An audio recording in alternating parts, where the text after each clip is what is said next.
Hey there, it's Amy Lewis from the KFBK Morning News with Brandon Haefele from Catalyst Mortgage, the CEO and founder. So, are you living in your forever home? Do you plan to stay in your home for the rest of your life? Or are you thinking about options? So let's talk about this, Brandon, because not everybody is living in their forever home, but a lot of people have said, this is my home, this is going to be my home for the rest of my life. I cherish this home. Kind of like your home. Exactly. And we've seen this recently change. I mean, in the past 10 years, you go back to the 2005, 6, and 7, market, people were in the mindset of, okay, I'm going to buy this house, but I want a different one. Now that we've seen really what happened, with the financial crash, people have made sound decisions to stay in their home forever. And really, it comes down to just taking either existing home equity, doing a refinance and pulling cash out to do home improvements, doing it themselves, but really making that house their home that they will stay in for the rest of their lives. And it's also because of family. They really want to keep it where their family, where the kids grew up, or if they've already moved on from that home, that make the second home the last one. God, I got to tell you, as a reporter, I felt like I should have been taking notes because there are like 3 different points that I want to discuss with you and then move on to another point. But here's the thing about your forever home. So when you say like take out a second mortgage to fix this or fix that, often couples or families, take out 1, 2, 3 mortgages over the course of like 20, 25 years. Right. And I have to look at the recent stats, but Freddie Mac, last year it was every 5.5 years people would do a refinance. Really? It's that soon? It was back, about a year ago. That's what it was. Okay. And it's really because of, life changes. You have kids in college. You have unexpected expenses. The roof might need to be fixed. Right. But really now we're seeing more people take out a full refinance versus doing those second mortgages because the tax changes recently, and it's no longer a tax deductible item in most cases. Yeah. So you're starting to see that change where it's the entire refinance of the first mortgage. But it's important to really look at that if this is going to be your forever home, it's okay to invest in that home with leveraging the equity that you have, with what you've paid down. I do urge clients across the board whenever they're doing this though. Let's say you paid 20 years into the process, or 10 years into the process, you have 20 years left. When you're going to pull that money out, look at them keeping the term at that 20 year, so you're not resetting back to the beginning, back to a 30-year note.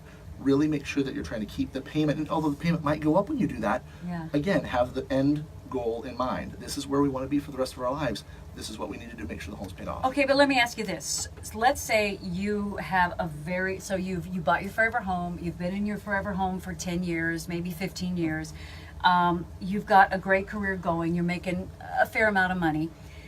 And you want to move into another home, but you don't want to lose your forever home. Can people still do that? Absolutely. You can definitely do like a cash out refinance of the forever home if you need to do that, to then put that money down on the next home that you want to purchase and then keep this original home.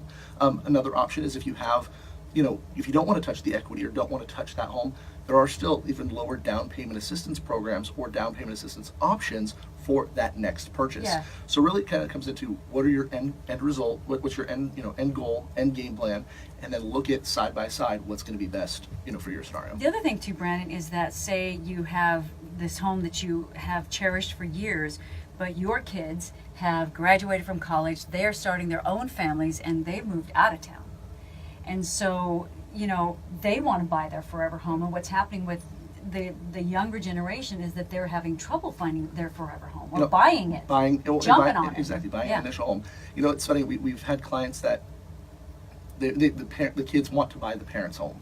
And that's true. There's definite options there too. You can actually do what's called gift equity, to where you can gift your child a percentage of the equity for the down payment, to where they're not going to have to come to the table. But when it comes to other options, for instance, a student buying their first house, there are definitely programs available to do that. Yeah. But it's again, end game in mind. Where do you want to be? What do you want to do? And for you, as a consumer keeping this house forever, it's understanding what options that you have to do to make sure you keep the home fixed up. Yeah. Because another point here is when we say it's a forever home, if somebody wants that, if they pay the mortgage off, and let's say by that time they're in their 60s, they then can look at using that house and obtaining a reverse mortgage to then having that home essentially helping pay for their retirement.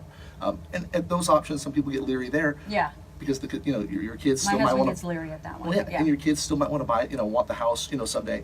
But at that point, the kids can then, once you do pass and the home is there, pay off that whatever balance is on the reverse mortgage, and then they can actually then have that home. Well, let me ask you this, because so if more people are buying a home and it's their forever home and they stay in it forever, that's got to cut down on the availability in the housing market. That's a big one. And so, yeah, that's a big one. So what do people do? It really is. And right now in our region, Sacramento region, we are seeing inventory at all-time lows.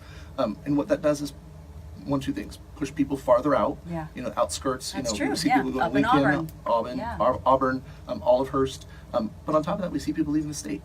And then on top of that, we see home prices continue to go up. So, And when people leave the state, we lose business, and it's a whole cycle. it is. And so Yeah. I think that, when you're looking at your forever home and you're going to keep that, it's great for you if you have that home. But for people that are looking to get into the housing market, they have to look at alternatives. What other places are available?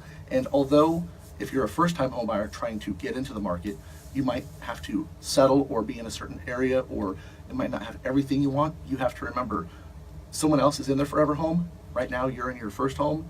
Your forever home might be one or two houses down the road, and just keep your end goal and your end vision in mind for what you want. That's a really good point, too, because honestly, when we bought our first home more than 20 years ago, much more than 20 years ago, we thought that was our forever home. Right. We really did. 5 houses later, we now are in what we think is our forever home. And because of you, we're keeping a hold of that home. And eventually we'll probably rent it out and get a smaller home for ourselves. But there are so many options when you have that forever home. Well, I think you point out something that you thought this was going to be that forever home. Absolutely. But life changes.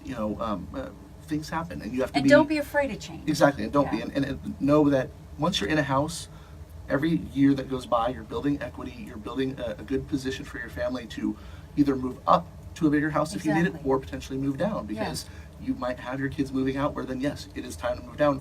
Or if you positioned yourself right with payment, with the term, you might be able to rent it out and keep it as an investment home.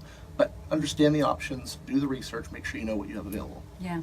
So whether it's your forever home or your forever home right now, because it completely fits your lifestyle, that's kind of the information that you need to know, right? And I'll tell you, if you've got friends who are looking at buying a home or looking at finding a way to stay in their forever home, talk with Brandon Haefele at Catalyst Mortgage. I know the number, 916-287-7777. Or you know what?